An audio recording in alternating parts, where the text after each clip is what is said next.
I mean, if I were like left to myself, like if there was no one to produce cars, no one to turn the electricity on, no one to do whatever, I'd be absolutely fine.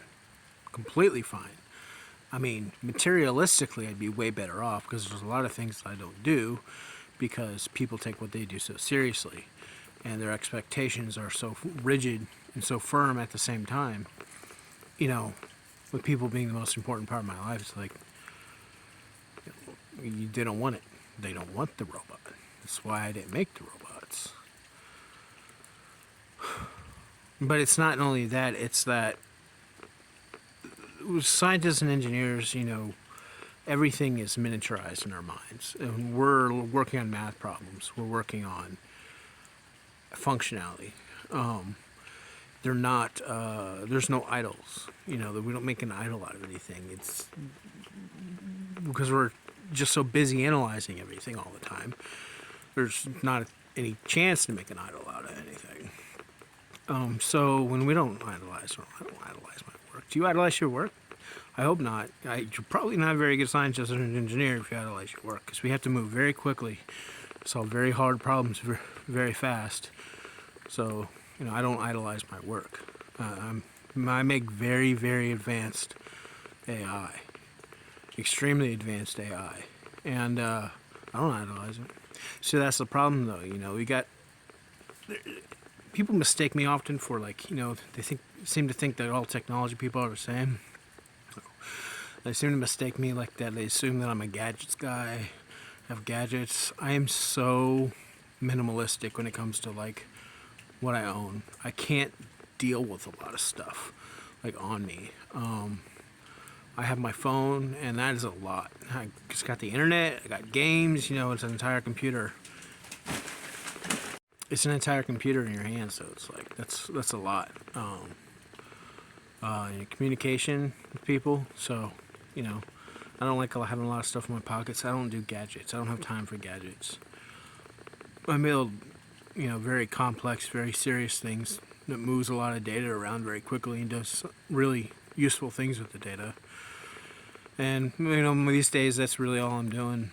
But I'm also can do mechanical engineering and. But see, the thing is, though, people get so upset when you're moving into their space, and I'm talking about people take very little, very, very seriously. I mean, very upset. One time, someone that didn't know that I fix cars came out and saw me fixing a car. He was really pissed off. His whole attitude, what are you doing? You think you're a mechanic or something? You don't fix cars. You're a freaking computer guy.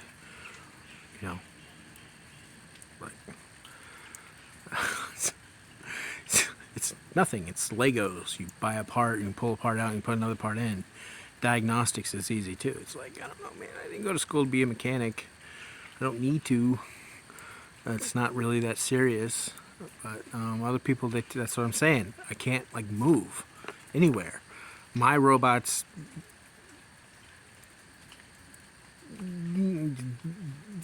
build things out of raw materials from words.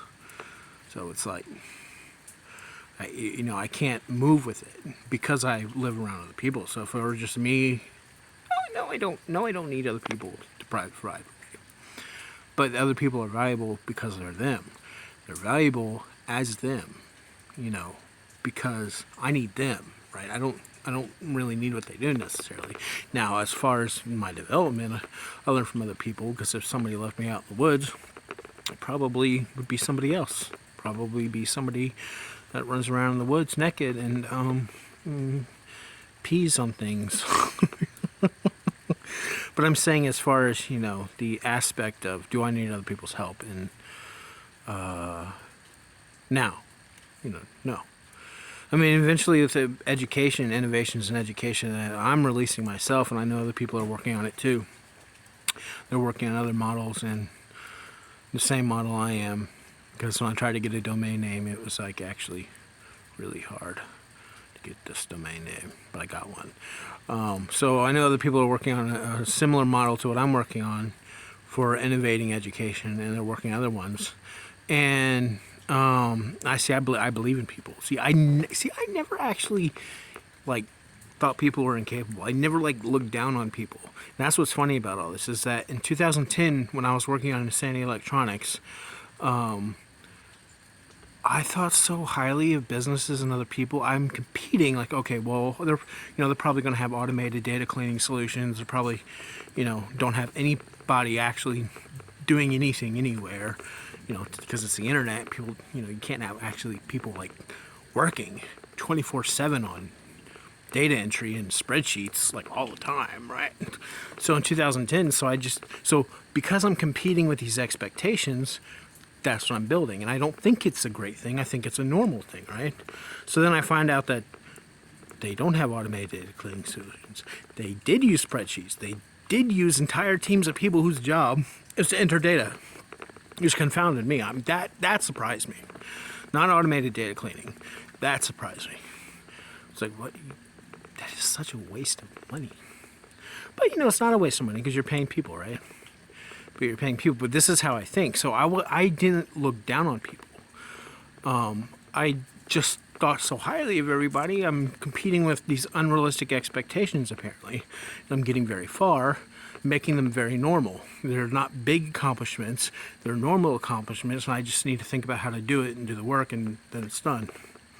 But see, then I found out that's not how other people are, and that's actually the difference. Other people take what they do and take themselves very seriously. I won't go to school for this. I do my class. I listen to the instructor. I do my homework. Hours, days, weeks, months, years. Now I'm qualified to do that job. Now I'm qualified to be a mechanic. And everybody is going to think, I'm really special because I'm a mechanic. That's not how I think. I don't think you're special because you're a mechanic. I think you're special because you're you. I don't want you because you're a mechanic. I want you because you're you. That's how I think. I can't, not have people. Everybody that was ever born is important to me. And to me, that's normal. It's like, why don't you love them? Loving people is normal. Why wouldn't you love them? What'd they do? They didn't do anything. Maybe. It's like, so you don't so I can't move because apparently my expectations on the way I work is in stark contrast to the way other people work, and people take what they do so seriously. And that's the other thing I was talking about, the technology thing.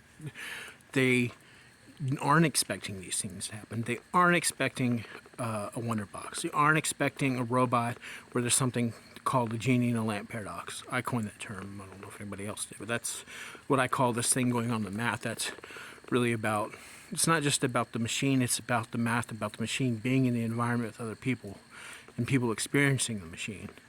You don't think that you can have a genie in a lamp. You don't think that could be true, but it is. It's a genie in a lamp. That's because you have electronic components working on a problem. It doesn't matter what you put in there. It's not like, oh, that's too great and impossible. Build a planet with materials around our solar system. It just works on the problem based on what you fed it. Here's information about our environment. Here's information about space, information about planets. Here's how to do calculus. Here's how to do trigonometry. Here's everything we know about physics. Here's, and it's calculating it like a calculator. It doesn't have biological obstacles to overcome. So it's just working at the speed of electricity, speed of circuitry, and now it solves a problem.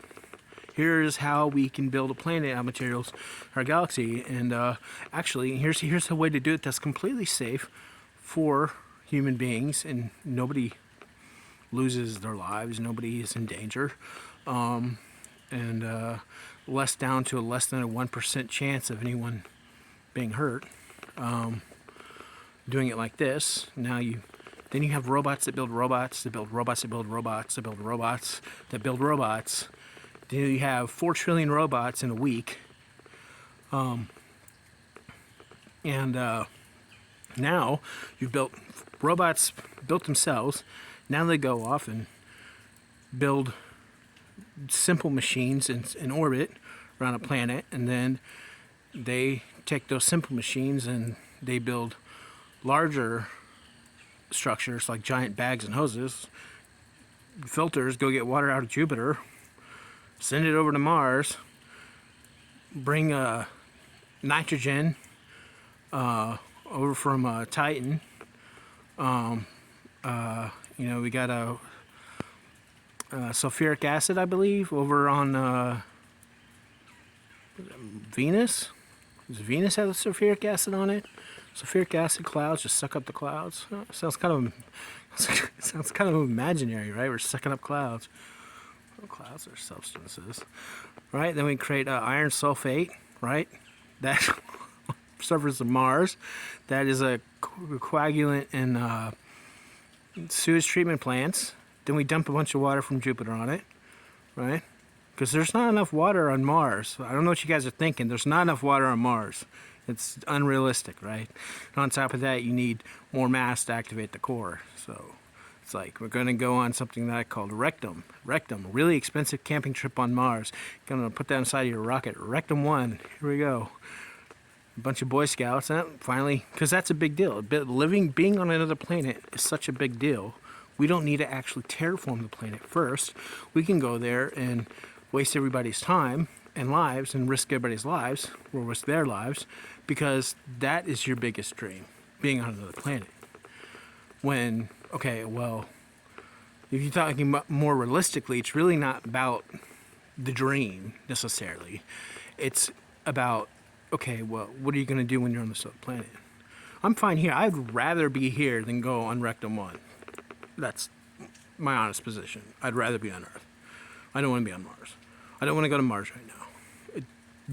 Just nothing there. Maybe if I sent a robot there, take core samples of the top, the bottom, and the lake beds, see if there was something there. It's worth studying before we rip the entire thing up with sulfuric acid and water from Jupiter and make it that much more complicated to get to. Let's see if there was something there. If there's not, okay, let's just go ahead and rip the whole thing up because it looks like a dead planet anyway. You want some fantastic dream that we came from Mars. Why do we have to come from Mars? Why can't we have come here? This makes more sense to have life to have originated here. It's just like, why do you have all these biases? And then you want to argue with me about, like, Christianity. Or argue with other people. People that typically don't.